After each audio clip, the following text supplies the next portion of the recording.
We've all been lied to by someone. We've all been worked by someone. It doesn't feel good.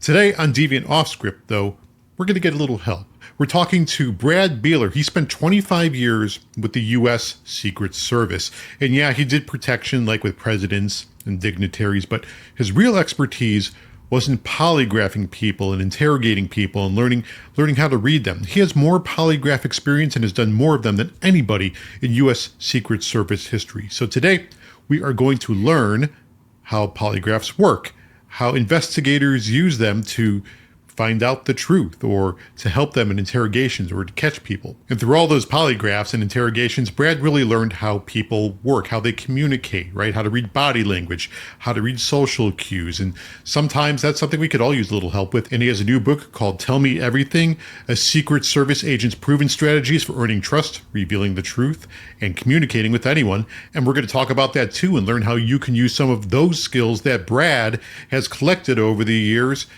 to help you out in everyday situations and with everyday people. And maybe by the end of this, you'll be a little more savvy about telling when someone is lying to you or when someone's trying to work you, or be a little more crafty at the car dealership when you're trying to buy a new car. So yes, let's get into it. This is former Secret Service agent Brad Beeler.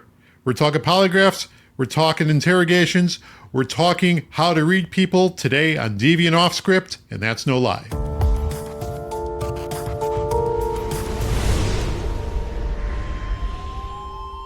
Brad Beeler, thank you so much for being here. It's a pleasure to have you here today on Deviant Off Script. Thanks for being with us. Yeah, appreciate the opportunity. Yeah. So there's so much to get into about you and your career, and I can't wait to talk about lying and catching liars. And that is sort of the crux of that's a lot of what your career was. That's what you became well known for as a part of the Secret Service. But let's start with how you got into the Secret Service. It's, for many people, that's a pretty opaque organization. How do you even become a member of that? What was your trajectory into that? Yeah, it's interesting. I grew up in a small town in Missouri and an graduate criminology major.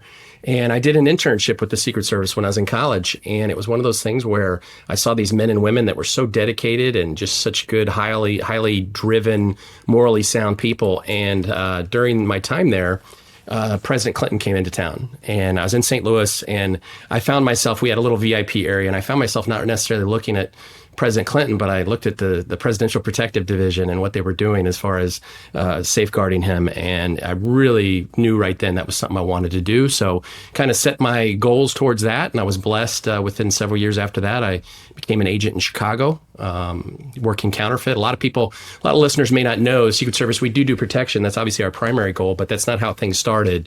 1865, Abraham Lincoln, one of the last things he did before he was assassinated was sign the Secret Service into law. It wasn't for protection, though. It probably should have been, but it was for stopping counterfeit currency. And so we've always had this dual role mission. It wasn't until 1901 when McKinley was assassinated that we decided, you know what, we better do something about this. The FBI hadn't been stood up at that point, so the Secret Service was kind of one of the main investigative bodies in the country. So we took that on, and since then, it's kind of been a nice interplay between when we're not doing protection, we're doing investigations. A good investigator makes a good protection agent. So for me, I did a little bit of both in Chicago, but I really got bit with the bug regarding lie detection when I saw our polygraph examiners working, providing assistance to local law enforcement on child exploitation and homicide cases. And it was one of those things where I'm like, that is amazing. To be able to have access and be able to affect those outcomes, that's definitely something I want to do. So I applied and I got into the polygraph school. I was one of our representatives, and for 17 years, I've either been doing polygraph or the last 8 years of my career, I was at the National Center of Credibility Assessment teaching polygraph and interview and interrogation to the federal agencies, intel and law enforcement. What is polygraph school like? Yeah, it's interesting. So we do study a lot of physiology and psychology. There's certain people that are polygraph haters, so on and so forth, but there's a lot to it. We are at Fort Jackson, South Carolina, and it's one of those things where for 3 weeks you learn psychology and physiology, and then you get into the actual polygraph. And the good part about Fort Jackson is we have a lot of basic trainees with the Army there, so we can use them where you're not testing an imaginary person, you're testing a live person that's a role player. And they really enjoy it because it's a day of them not marching around or rucking something. And they get to come in and kind of play around and do a fake crime and try to pull the wool over our eyes. So we get instant feedback on whether they did that bad thing or not. So that's the thing that makes it so good as far as a school. Plus, we can do mock interrogations in those types of situations. So very low-risk situations in which in the real world, we obviously don't want to have those situations where we're trying new things out. So we can try things out there so that when we do hit the real world, the ground running, so to speak, we've kind of ironed out the kinks, hopefully. I guess on the subject of kinks, obviously there's a lot of thought out there about polygraphs. As you mentioned, there are some doubters about how accurate it actually is. As far as I know, it's still not allowed in a court of law as actual evidence. Why? Yeah, so there's differing types of training in polygraph. Some state, some local polygraph schools may have less training. They may not really vet who goes to that school or not vet. And they may not have an agency that has a lot of bandwidth as far as quality control that can really put the guardrails up on what's good or what's bad from a polygraph standpoint. Whereas when you go to the federal polygraph school, you are going 12 weeks, you've been vetted by your host agency, you have a follow-on internship, and you have a very, very rigorous code of ethics and rules and regulations that you must follow. Plus, you're only conducting examinations in certain types of situations. So either vetting applicants or running specific issue criminal exams. So a lot of rules and regulations. The way I view it is this, is some people say to me, Dan, they say, it doesn't test lies, it tests distress. And I said, okay, you're right. If I look at a smoke detector, if I put a smoke detector in the kitchen, probably not the best place for it, right? I'm going to pick up a lot of false reads, that's it, but if I put a smoke detector in the bedroom and it only responds to 500 degrees of heat or smoke, I want to know when there's 500 degrees of heat or smoke in the bedroom, okay? So for me, a polygraph needs to be in the right place at the right time, measuring the right thing, and done very, very specifically. So a very controlled environment. Very controlled. When it's on Jerry Springer, who's the father, that's not polygraph. Yeah. That's enjoyment. Yes. Another great Chicago guy. But actually, he's from Ohio, but that was in Chicago. Correct. I'm Chicagoan myself, so I know that was taped in Chicago for a long time. One thing I'm curious about is, and I know this varies from state to state, but generally, can a polygraph test, I know it can't be used in court, but can it be used in determining whether to charge someone or not, or to arrest someone or not? So the best way I like to think of it, and I have testified in court regarding polygraph. Sometimes that happens. Both sides will stipulate to it. Typically it's not brought in. But as far as shaping an investigation, this is very, very common from the standpoint of, let's look at it this way. Let's say polygraph, and I'm just throwing some numbers out there. Let's say it's effective as an MRI. Let's say it's effective as a mammogram. Would you not want to use a mammogram to detect cancer early on in someone? Now, are you going to do further tests? Are you going to look at and maybe, I'm going to send you to a follow-on test. I'm going to look at the rest of the evidence. Absolutely. And that's the way polygraph should be viewed is if I can get something that's 88% effective or whatever the case may be in a perfect lab circumstance, I'll take that over what humans show. If you tell me a lie right now, Dan, there's a 54% chance I'm going to be able to determine if you're lying or not just by hearing you, right? That's what the biggest research study ever shows is we are bad at this. So if I can augment that by, 30%, I will take that in a heartbeat. So should it be used in court? Yeah, probably not. And then again, if it was used in court, how many people would take a polygraph? Because a liar wouldn't take it. Right? The reason they take it is it can't be used in court and they think they can beat it. Yeah. Right? Which is a whole nother topic as far as somebody thinking that they can do countermeasures or something on a polygraph. Let's get into that. Like, what can countermeasures be taken? Like, you see it in the movies, you see it on TV, people practicing to beat the polygraph. Is that all just fiction? Well, I don't want to say fiction, but as far as somebody that's guilty, being able to manipulate an exam to make them look innocent, that's very, very problematic. And what I mean by that is somebody that is a licensed polygraph examiner that's been to the schools, that knows what they're looking at, they stay up to speed on whatever the other side is doing as well, right? It's kind of like this. If polygraph could be beaten, would the federal law enforcement and intelligence agencies use it to screen their applicants? Yeah. Probably not, right? It'd be like if TSA knew that their magnetometers didn't work, but they're like, let's use them anyway, right?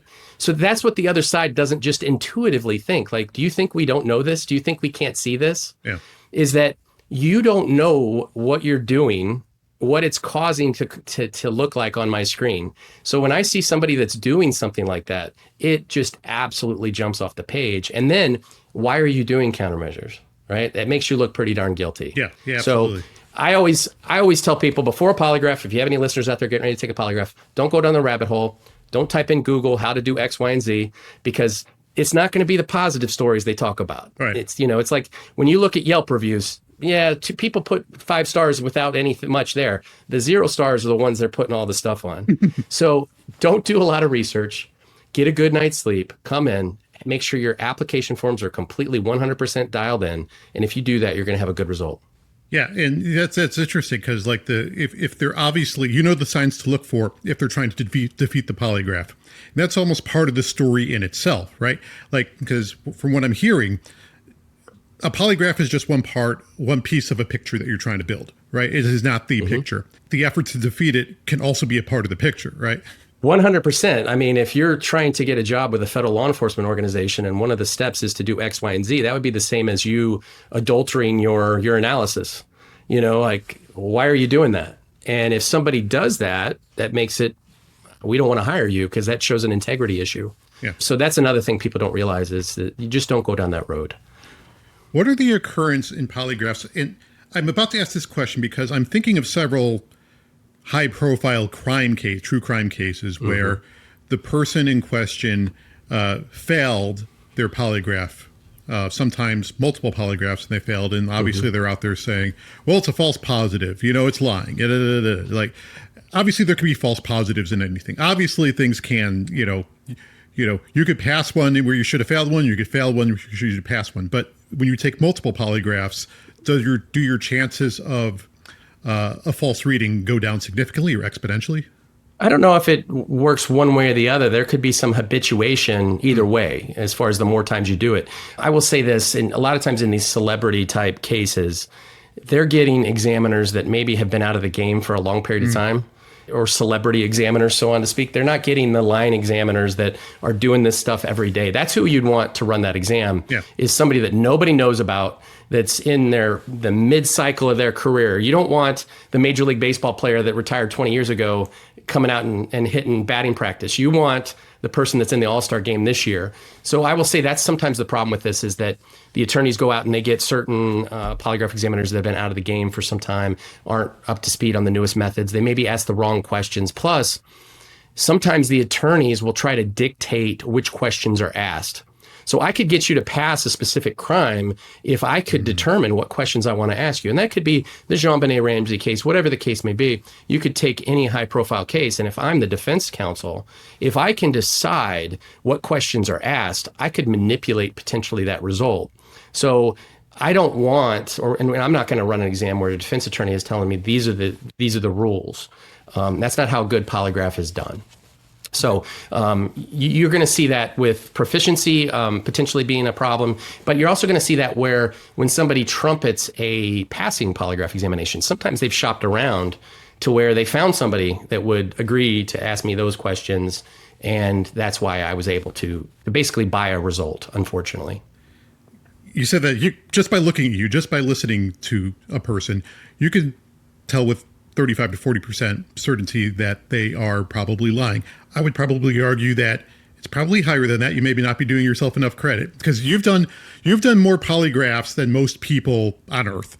And I'm going to take a leap here. And I've been an avid poker player for 20 years at varying level of stakes. And I would like to think that just because of that experience, I've gotten pretty good at detecting when someone is lying, at least in that context, in that setting.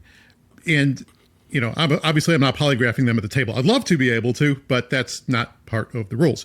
But do you actually, after all this experience, after all these polygraphs, after all these interrogations and interviews that you've been a part of, do you think you are more accurate than the polygraph personally been talking to someone?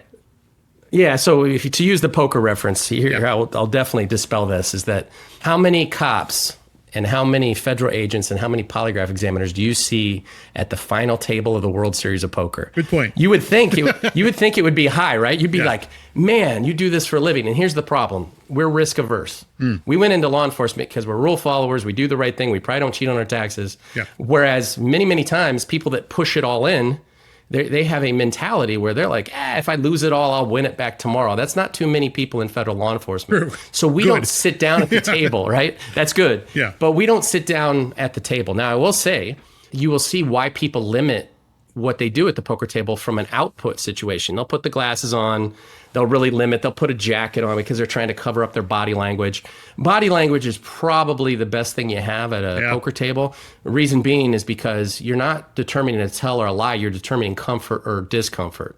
But then again, are they doing that to show discomfort, hoping that I think, so people can reverse engineer that. It's kind of like when somebody asks you to do a body language on the Reed case or whatever the case of the month is. Hey, can you watch this testimony of her and see what you think as far as she's lying? Well, that would be great if this was the initial interview. And, but now she's probably been coached or he's been coached, whatever the case may be. And they may be counter doing what you think you're doing. So sometimes it works against you. And I want to have that first shot when I want to start talking body language reads, linguistic reads, things like that, because if they've been coached, I'm getting an artifact potentially. Yeah. They might be able to camouflage their intentions. Yeah. It's interesting. And I think that translates to a poker table too, just because your more experienced players, they do know how to mask some of that stuff. Like for inexperienced players or for people who are in higher pressure situations than they're used to, I think those situations tend to bring out more of those physical signs. And I'm sure you see that in interrogation rooms. Like, for example, 100%. The poker table, if someone's playing above what they're comfortable with and they're bluffing, or they have a really good hand and they want you to call, like you'll see like their artery going on their neck, right? You'll see that sort of that posture. And I'm guessing that probably translates to a polygraph room or a interview room as well. Yeah. Like people are playing at stakes higher than they're used to. Unbelievable. Yeah, unbelievable stakes. So it's twofold. One, it's my body language and it's the way I speak to them. I want to make sure that I'm not contaminating what I'm receiving back. Many times, if I furrow my brow or I'm having a bad day, there's a thing called emotional contagion. And if I let my emotions or the way I ask the question contaminate, their reception of that stimulus, then it's contaminating what I'm reading back. They might just be mirroring back what I'm giving them. So what I want to make sure of is I'm 78 and sunny. I'm San Diego weather with what I provide them as far as stimulus. I want to be neutral. That way, when I do get a read back from them, in their linguistics, okay, the deepening, the high pitch of the tone, did they have delay? Did they use exclusive qualifiers? Did they confront me when I gave them a yes or no answer? Are they emotionally consistent? Did they do a truth sandwich where they put truth, lie, truth? Yeah. Did they shake their head yes when they said no subtly? Did they evade the question? All that is going to be a lot more diagnostic when I don't contaminate it on the front end. And then, to kind of circle back, detection of deception is one thing, but after I detect the deception, the more important part is to have created an environment to where I can obtain that the information that's against self-interest. Yeah, and that's so what, by that's not what flashing. About. Yeah, because as you're going through a polygraph, and you say law enforcement folks are risk averse. But I would say, like, what you're doing at that point is you're taking in information and you're having to improvise a lot, right? You're having to take risks. Oh, yeah. 100%. The next question you ask, like, how do you sort of ride that lightning? Yeah. So, Dan, like, my journey started with my best friend since I was 15 is deaf. And learning to communicate with him through sign language and lip reading and having to be engaged when I'm looking at him, I've really honed the ability to look at someone's face and see that emotion that most people are missing and vice versa. And that way I can change my message and vocal tonality. And the way I look at communication is you have the lyrics, which are the words, and they're important. But then you have the soundtrack, and then you've got the music video. And you got to have all of that put together to, one, not just detect the deception, but to make them feel comfortable and safe. And also, once we get down to brass tacks, Here's the thing. You failed the polygraph. Okay. I mean, I got to go from there, right? Yeah. I have to be able to say, look, you had problems in the test, but the good part is this. You strike me as a guy, X, Y, and Z. I build him up a little bit. Yeah. And then I give him that golden bridge that leads to hopefully salvation. Yeah. Because just saying I have evidence that you did that. Okay. You have to be able to say, I have evidence that you did this, but I don't want to talk about the why, Dan. I want to talk about the what. Mm-hmm. Okay, I want to put this in context. I want to understand those situational factors at play that led you to do the thing that you wish you wouldn't have done. Let's talk about that. Yeah. And if you can do it that way, you hope, okay, that they have more incentive to potentially talk about you. And there's, that's approaches that we use that, there's also pushback in the, academic community that says, oh, you're going to get false confessions if you do that, and those types of things as well. Are they right? Well, here's the thing, and here's the way I look at it. One, we have ignorance and arrogance on both sides. When you look at the practitioner side, when it looks to, false confessions, sometimes there's ignorance there because we don't really understand what the scientific studies say. Right. And there's arrogance because we say, oh, it's not going to happen to me. On the other side of the fence, the academic side, they have ignorance because they think what we're doing is not what we're doing. Mm-hmm. They think we're screaming, hollering, being disrespectful. We're not doing that. Okay. But their arrogance is the standpoint that their studies are perfect. Well, here's what their studies are. I'm going to take a college student and I'm going to pay him $20 and he's going to type on a keyboard and we're going to tell him if you hit this red key, whatever happens. And then we're going to bring in 3 different interrogation tactics. And one of those is what they've already said is the one that screams at you. One of them is going to be one that just talks to you, and one's going to be, one that just looks at this, scientific approach. And what they do is they use that to calibrate their study and say, well, you can see that the aggressive approach got false confessions in this many situations, and they extrapolate that to what we're doing in the field, which that's just not correct. Their heart's in the right place, but it's very, very hard using volunteers, soldiers, the people that are volunteering are getting paid to extrapolate that to a real world situation where you have a murderer, a robber, a rapist, a child exploitation case, and say, are they being this? So what the academic research has definitely helped us is that we do not say that we have evidence that we don't have. We do not interrogate people for 8 hours. We don't bring in multiple interrogators. We don't reconstruct memories.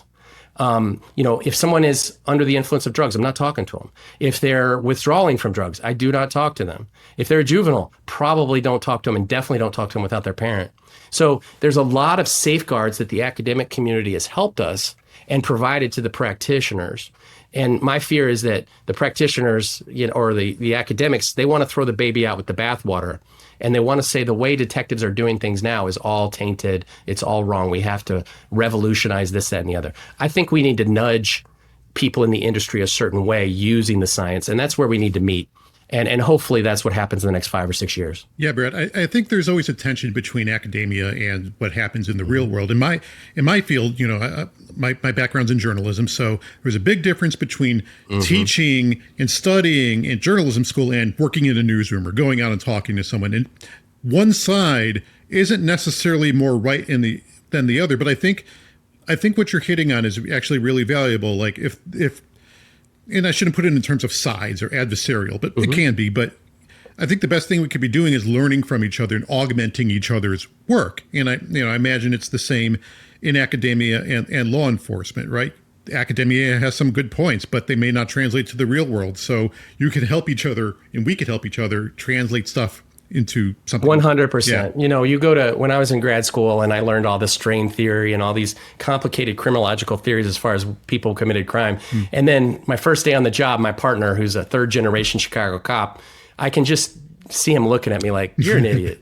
You know what I mean? Because he here's why people commit crime. They need stuff, right? And they're morally, so he breaks it down a certain way. The truth is somewhere in the middle. Let's take the science. Let's keep doing the science. And then let's augment what we're doing. But you're not going to take detectives who've been doing this for 25 years and have them throw away their entire knowledge base and say, here's what you're going to do. You're not going to, but I might be able to switch some parts of that car out metaphorically, but I'm not fixing it completely. Yeah. Just thinking about something you just said about when you will and won't talk to people, right? If they're recovering from something, if they have a disability, whatever. I'm thinking about a lot of the high profile documentaries we'll see on Netflix or whatnot, where the feature is a false confession or allegedly false confession, right? Yeah. When someone is watching that, and I'm thinking about, I guess specifically the instance that comes to mind is Making a Murderer, that the case that happened in Wisconsin when you look at that, those are local guys, probably not as well trained as you. How many confessions do turn out to be false? I mean, we have seen plenty of people released from prison because of nefarious doings in an interrogation room. The things you saw happen, and there was a lieutenant in the Chicago Police Department, not to throw apart your city there, but on the south side of Chicago, Lieutenant Burge there. Yep. He got federally indicted because of some things he was doing on the south side. I mean, horrific. Putting the old school telephone on people's genitals and to shock them, and obviously that's above the pale, beyond the pale. So now, almost every state has mandates for everything being recorded. Yeah. So sunshine is the ultimate disinfectant because here's what it allows. If somebody did something wrong, the defense can have an expert come in and they can say, here's why this is problematic. And I think that's great because then both sides can look at it, the jury can look at it, and they can make their own determination. When everything happened in darkness, that's when things can get a little shady because law enforcement is great, but in any organization, you're going to have certain people that may have the belief that the ends justifies the means, right? Yeah. Or they may not even know what they're doing, right? Like you look at another Netflix documentary, I think it was like The Dream Murder. It happened in Columbia, Missouri 15, 20 years ago, but it was just horrific how they used and reconstructed this guy's dream because he was intoxicated when the crime happened. He truly didn't know. So if somebody is saying, I don't know because I was intoxicated, don't be planting memories, or is it possible, like those types of things. That's where because you see these 18-hour interrogations or whatever that come. That obviously the documentaries and true crime shows aren't happening because things were clearly done the right way, right? I mean, the Michael Crow case where they, interrogate a 15-year-old, I think he's 15, on a 16-year-old's murder, and just without the parents for multiple hours, hey, we just want you to go home. Terrible. You just we can't do that. But here's the problem. When do most false confessions happen? On high-profile cases. So you have law enforcement who is under a lot of strain, under a lot of stress politically. I got to close it. I got to take this red ball case and put it down. I don't want it to become cold. I mean, we have these case, we have the shows, First 48, right? We got to put this down in the First 48. So there's a lot of stress. I get it. Is that the one good thing about the peace model that Europe has over us is that they tend to avoid confirmation bias and groupthink because they almost have outsiders come in and look at the situation. And, if you got a second, I'll explain to you, a for instance. So I'm working a homicide case, or missing person believed to be a homicide case in Illinois. And it was a situation where a female went missing, and we've got a 1%er, a flat out bad guy. I don't think it was the Vagos. It might have been the Outlaws, maybe, a motorcycle gang. Yeah, we've covered them a lot on our show, Yeah, so there was a hang around and a 1%er. And if anybody knows about, from previous episodes, a 1%er is, 99% of bike riders are law-abiding people, and the 1% are basically the bad guys. They are out there committing felonies, so on and so forth. ATF said, hey, this guy's killed people. Whereas the hang around didn't even have a bike. He was a wannabe. And he was about 5'6", real fragile-looking guy. So they're both suspected of, they were really the only two people that could have done it. So I figure I'll polygraph the hang-around guy, hoping that he has information potentially against the 1%er. Because the 1%er, if I go at him straight, I need more than just a failed polygraph. So he fails my polygraph, and for a couple hours, I'm like, hey, you did it, but I think you were there. I think you saw old boy. You might have been afraid of old boy, what he was going to do to you. And he keeps saying, that's not it. That's not it. And I'm viewing that as a denial, but it wasn't. I wasn't listening because I had confirmation bias. There's no way this tiny little dude could have killed this woman. And thankfully, two of the detectives sitting outside the room that didn't have anything to do with the case were watching, and they're like, man, this guy looks like he's pretty legit with what he's saying. So on a break, they said, hey, you mind if we step in? And you can't have ego at that point. And they stepped in, and this is literally how it went down.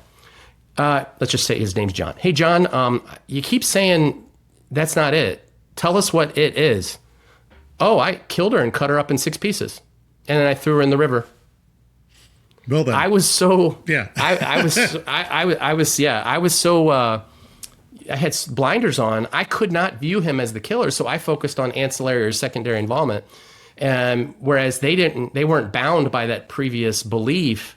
So they came in just cold and they were listening to, that's not it. Well, that's not it, is I didn't do it. It's just you haven't said the right thing yet.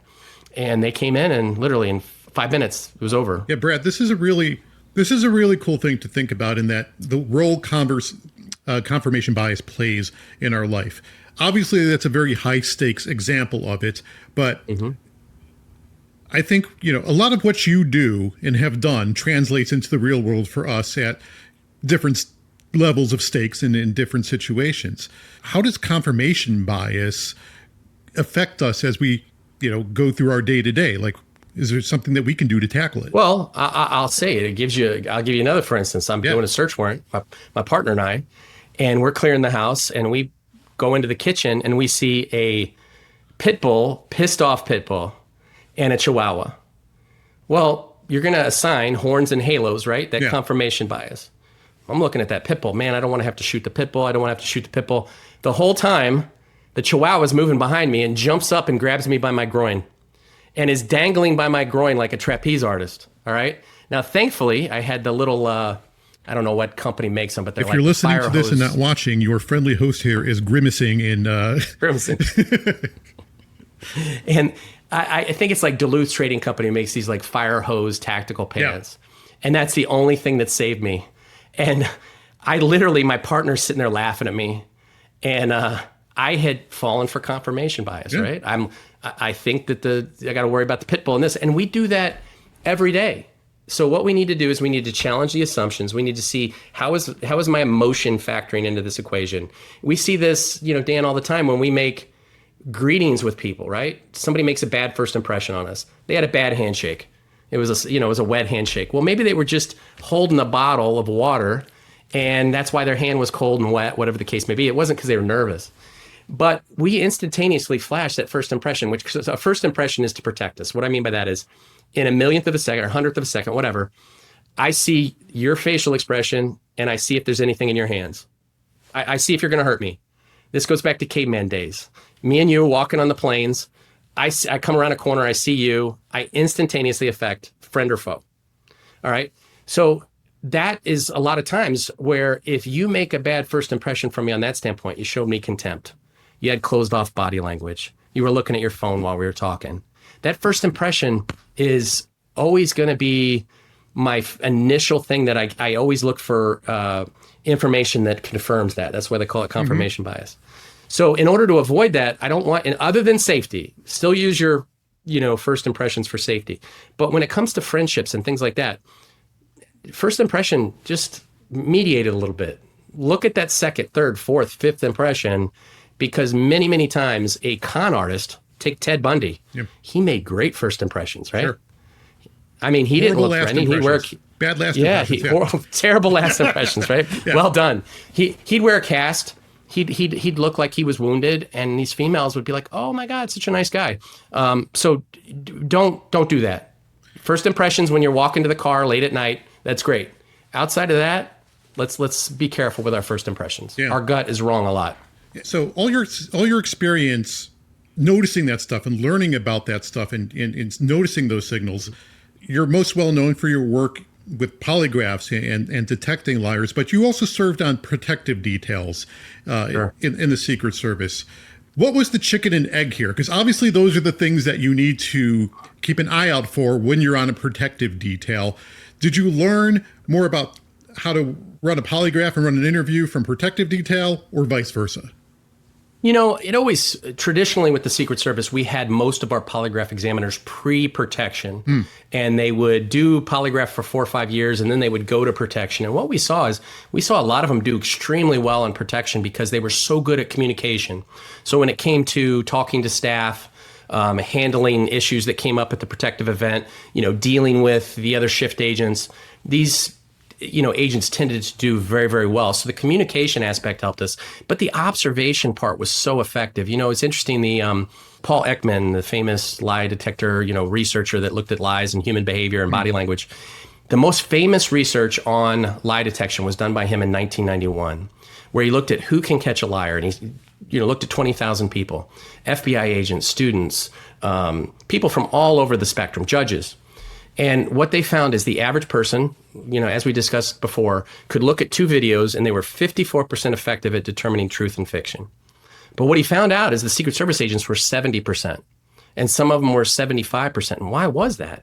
It was from observation. Mm-hmm. It was, we're used to looking at people. We are used to watching people. In protection, it's very boring. It's not like, not always. Sometimes it's very fun. But sometimes you're just sitting there for hours just watching people. So you get a baseline that is hours in the making. And when that baseline changes, let's say we're just looking at a, crowd, that's when the red light kind of goes up. If everybody else is clapping and nobody's clapping, or if I'm working a rope line and everybody's excited and this person's not excited, why is that? And that's where maybe your focus would want to go to. Because in my head, obviously, because in my head, it almost looks like, remember the Terminator or Predator, right? Where you have like the computer vision and it's zoning in on different people and determining whether they're threats or not. Or, in my head, that's how protection detail Secret Services work. Yeah. So, without getting too into the weeds or giving away anything, there's certain pre-attack behaviors. And this is nothing, that's proprietary from the standpoint of, if you can watch any knockout video online and you can see that breath, you can see someone turn away, you can see the clenching of the jaw, you can see the making of the fist, you can see, the looking away before the action. These are things that all law enforcement know that's about. Police work, So, that's police work 101. So you're going to see certain things that are just common sense. It's just everybody else is looking this way and we're looking this way. So we get to see things that other people don't. And that's the great thing about protection is you see different cultures. So every year the United Nations happens. So foreign heads of state come in. So every September I'd be on a different, and all of our agents would be on different details. So you would see their leader and the way they would do protection. And, you would realize that body language is universal. So even though you don't speak their language, you can see if they're in threat, or you can see if they're not feeling good. It's not about the language. It's, the body language transcends that. Yeah. Kind of taking that into real life also. In your new book, the book that you're working on, you talk about how some of these lessons can be kind of translated into our everyday lives. Like, what are the best ways to, I guess a good corollary for this would be you're walking into a situation where you're anticipating a difficult conversation or a potential threat to comfort. Like, what are the best ways to deal with conversations, get people to open up, like kind of interact with people on a more like intellectual level or not intellectual, I guess the word is more practical level? Yeah. So one of the things I always like to do, first is preparation. Yeah. Right. So in order to communicate with people, I need access, right? I've got to have the ability. And so I have to have time on target. So I want you to think of it as this. Good communication is like a nice curated social media feed. Imagine your Facebook reels, your Instagram reels, right? Mm-hmm. Why are they effective? Because it knows your likes, your dislikes, what you paused on for 1 second. People can say your phones don't listen to you all you want. It's amazing how many times I'm like, man, I need to look for a new car. And the next thing you know, my whole feed is full of new cars, right? So I want to metaphorically kind of be that, right? So before we start, and you don't have much in your background, but if I'm walking through somebody's house, man, I'm sitting there taking it all in. Yeah. Here's the thing: are they a Cubs or are they a Sox fan? Cubs, right? Cubs, always Cubs. Yeah. Well, there you go, right? And me being a Cardinals fan, I'm never. Well, that's all the time we have. Time to good talking. So here's the thing, but that would be great information to know about, right? Yeah. Because if I know you're a Cubs fan, I'm not going to mention baseball. Right. Right. I may talk about Wrigley. But if I know you're a Sox fan, I'm talking about the hate of the Cubs, right? Yeah. Oh, man, those bunch of prima donnas from the north side, blah, blah, blah, blah, blah. Because we're going to have that shared experience, right? So I'm picking up things from the environment. I'm picking up things from people's social media. Because think about it this way, Dan, 30 years ago when we were growing up, I'm not aging you here, but when we were growing up, when somebody wrote a diary, it was under their bed, locked. Now, people put their diaries on their daily feed, right? And it's open. And it's amazing what I can do. I can sit there and go, great. All right, this guy likes pit bulls. I don't know how I'm going to use that. Well, maybe when I'm interrogating, I'm talking about, hey, John, I know you love pit bulls. Pit bulls are a product of their environment. A good pit bull is raised a certain way. You know what? I think something happened to you early on in your life that led you to do this bad thing. Yeah, you're right.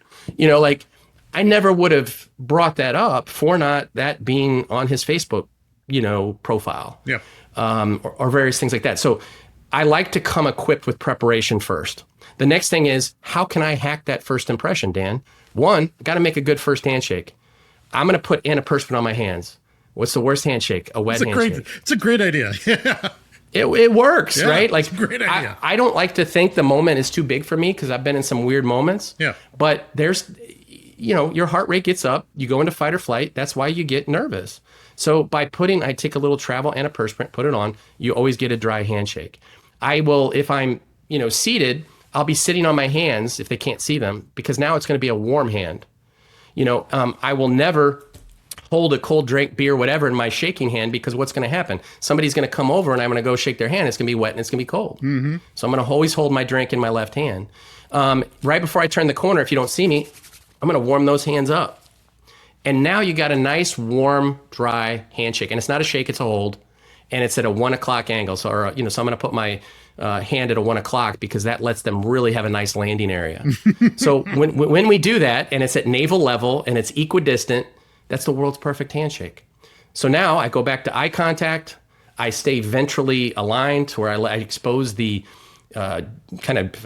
sensitive parts of my body. So I'm not blading. A lot of cops, we like to blade. Yeah. That's not a friend sign. Show an openness if you're standing for it. Yeah, right. I'm gonna show confidence by having a long space between my ears and my shoulders, but I'm not gonna stay there. Every once in a while, I'm gonna kick over to the left and to the right. That's exposing my carotids, and as a result, it's showing I trust you. I feel safe here. When I meet you, I'm gonna give you that eyebrow flash because neutral codes negative.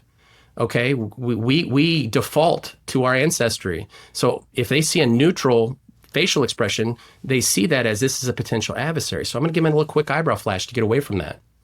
I do those things. I'm already 80% of the way there. I think you're underestimating how good you would be at poker. Well, maybe. Too risk averse. Yeah. But I will take Hall's Menoliptus cough drops before I start, so clean my nasal passages out. I'll do a vocal warm-up. I know when I first meet you, I want to have a slightly deeper vocal tone because a higher pitch carries further into the fields and forests. Always have cough drops in front of you. I have a big cough. There you go. Yeah. 100%. Yeah. Mm-hmm. But so not only soothes, but it makes you have more vocal range. Yes. So gives you that resonance. After we get to, it gives you the resonance, which people are going to associate with, oh, he's not under stress. Yep. Okay. Whereas if my pitch is higher, oh my God, he's scared, he's worried, he's nervous, this is his first rodeo, whatever the case may be. So then we get into the case, and I love to spend time on leisure activities. So I'd say, hey, Dan, what do you like to do in your free time? I like to play music. Okay. What drew you to that? Well, when I was a kid, my dad was always playing music in the house and introduced a love of music for me. So when I was old enough to start playing instruments and not give my mom a migraine, they gave me a saxophone and gave me lessons. And then Holy cow, saxophone. Were you a big, is Clinton a good saxophone player from your experience? I mean, he's perfectly adequate. See, so what bits of information did you just give away? You grew up in a nuclear family. Yep. You had a family that could provide not a cheap instrument. Right. You had some, appreciation for your father because you did something that he appreciated. Yep. So just by asking that question, I'm getting nice little tidbits that I might be able to equate. So I don't know anything about the trombone, the saxophone, anything like that. But I may have done soccer for the same reasons that you did that. Yeah. And so that's our connection point, right? Mm-hmm.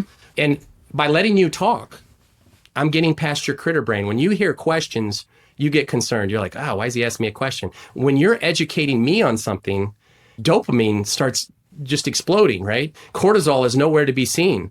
It's like we are at the casino here, and this is great because you're offloading payload and you're feeling good and you're associating that with me.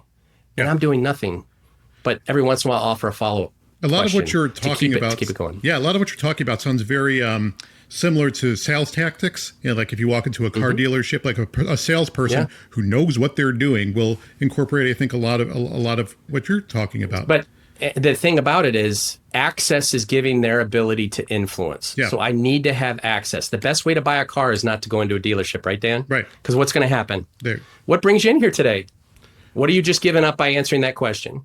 I'm looking, I'm buying. Yeah, looking and buying priorities, perhaps, a window within which you're looking. Like, some people, when you ask them that kind of question, will just give you their entire life story, and some are very cagey. It's amazing. Yeah. Some people will say, I'm looking for a minivan versus a Corvette, right? So I'm not trying to be sexist here, but that may determine how I approach and who I think the decision maker is here. Yeah. Then I may follow up with, hey, Dan, what are the 3 things you're looking for in a car? I'm looking for, I'm just making this up off the top of my head because this is probably what I'm not really looking for in a car.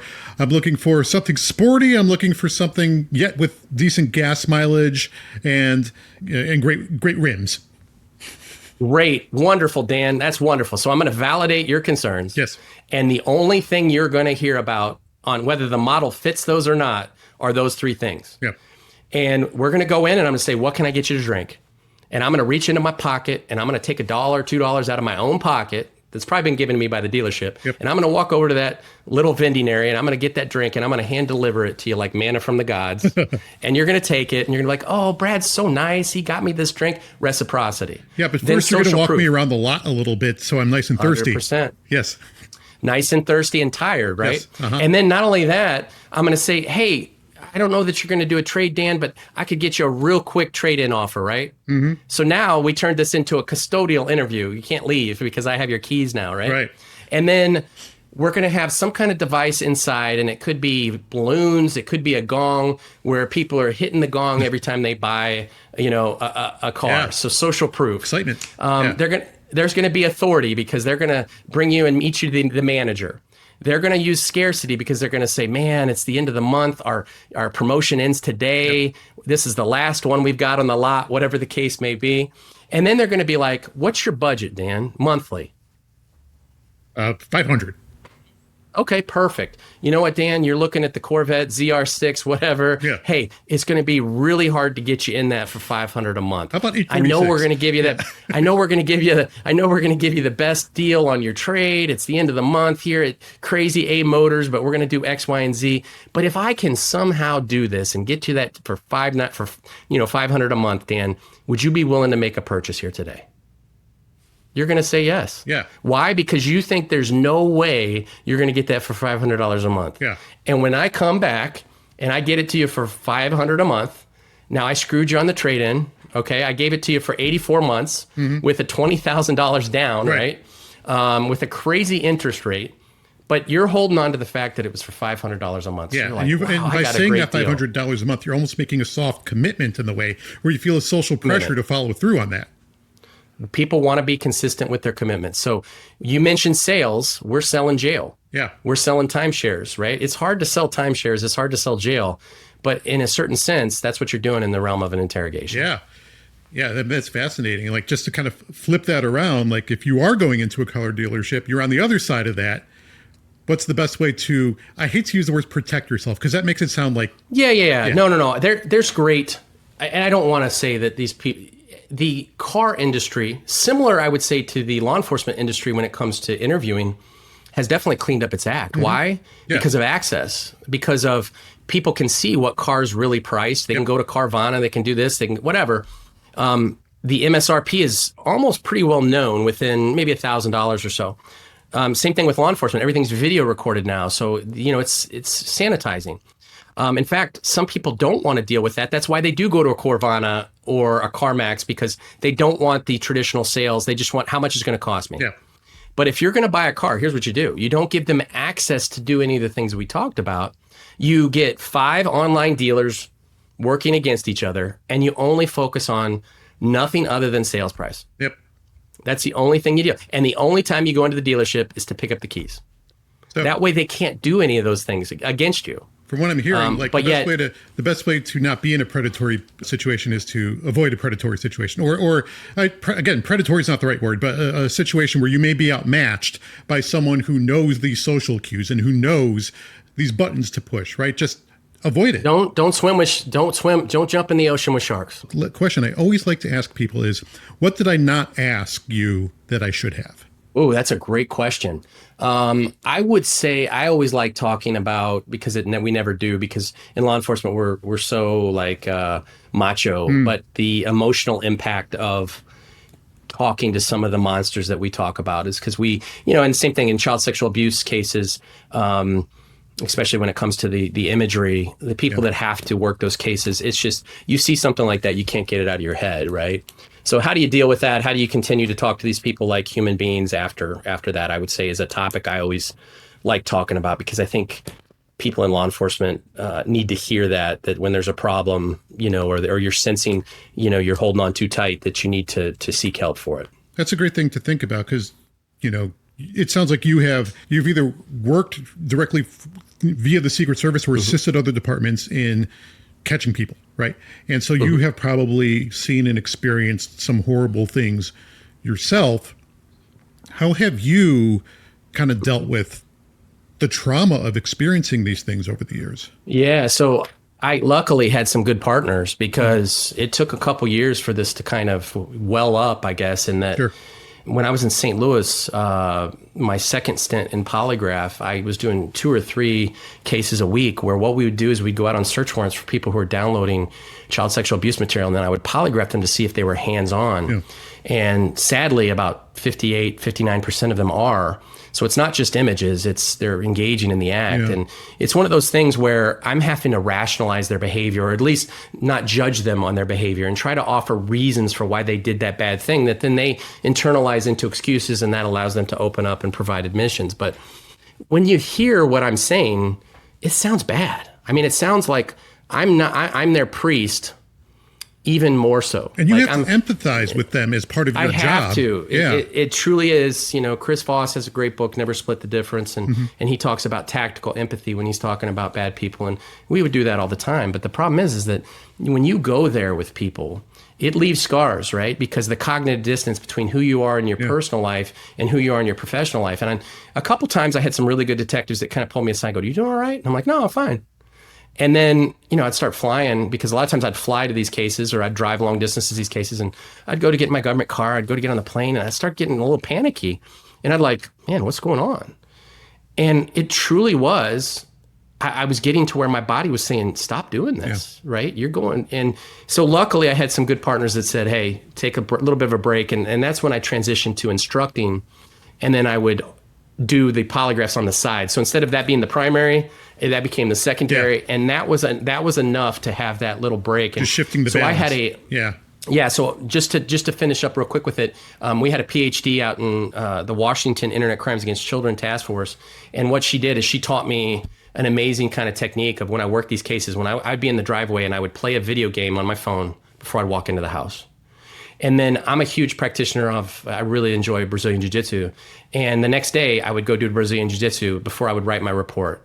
And that way I always had to be invested in those things before I got home and before I went to work, where I would then write the report. So the disconnect was always there. And that truly helped me was when I was during COVID, it kind of flared back up because a lot of people they would work the case and then they would come home and they'd type it up because that was their office. And now you're bringing those scars and the bad places that you went back home. So keep it at work, decompress, do something you love before you re-examine it. Those were coping mechanisms that helped me. Yeah, you had those emotional anchors, right? That to sort of, and we talk about this a lot in our interviews, with law enforcement folks. Everyone experiences trauma in some way. Many experience PTSD. I always like to note that, in our field in journalism, we see a lot of horrible things because we're right there with you guys in some way. So, it's okay, and you should find those anchors, find your release, your healthy release, ask for help, talk to people, right? It's good. It's good. Yeah, it is. All right. Before we leave, you are writing a book. We've touched on some of these themes, and I'm so excited to read it. Tell everyone where they can find it and when it's coming out. Yeah, I appreciate it. It's through Matt Holt Books and going to be distributed by Simon & Schuster. So I was very blessed. Had some good friends, in this kind of a world that helped guide me to it and have been very, very helpful. So I'm looking forward to it. I will make sure that I get my LinkedIn to you. So if you can put that in the show notes. Absolutely. Anybody that wants to connect with me, any way I can help, please let me know. And everyone can find find that link in the description below this video or in the show notes, as Brad mentioned. Brad Beeler, thank you so much for joining us. Great conversation. I really enjoyed it. Thank you, sir.